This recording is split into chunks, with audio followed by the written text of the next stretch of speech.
Marie-Claude, depuis quand dessines-tu et peins-tu?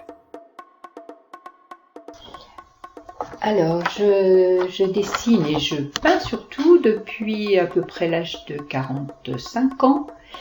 J'habitais dans la région parisienne à ce moment et je cherchais tout simplement une occupation, quelque chose à faire à l'extérieur. Et j'avais toujours été attirée par l'aquarelle.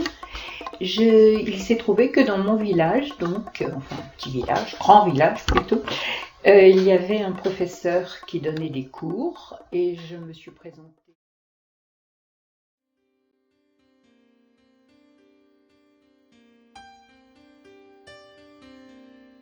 Comment te vient l'inspiration? Alors j'ai appris aussi beaucoup avec Corinne à observer afin de reproduire les sujets avec ma propre sensibilité. C'est très important de regarder et de saisir tous les petits détails ou les choses qui vous intéressent ou qui vous touchent particulièrement. La nature m'inspire beaucoup, mais j'aime aussi reproduire des personnages, particulièrement des visages un peu burinés et tout ça. Marie-Claude, tu produis beaucoup, mais je crois qu'une aquarelle en particulier te tient à cœur. Peux-tu nous en parler? Alors j'ai peint lorsque j'étais encore dans la région parisienne. J'ai peint avec Corinne Poquimont, donc, qui était spécialisée elle-même dans les grands formats. J'ai voulu essayer la même chose et j'ai peint une très grande aquarelle.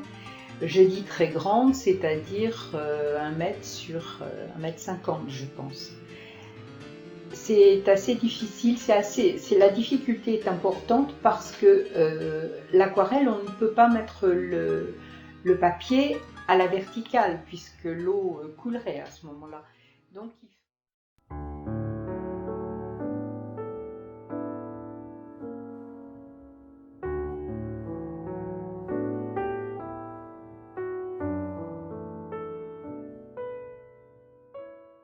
Marie-Claude Guillemot est une artiste.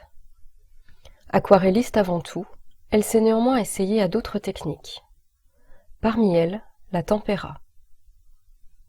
Cette technique, elle l'a apprise il y a quelques années, au sein d'une école d'art roman, initiée et emmenée par Gérard Jacquet de Saint-Lizier, fresquiste. Là, Marie-Claude a appris à manier les couleurs à partir d'éléments naturels.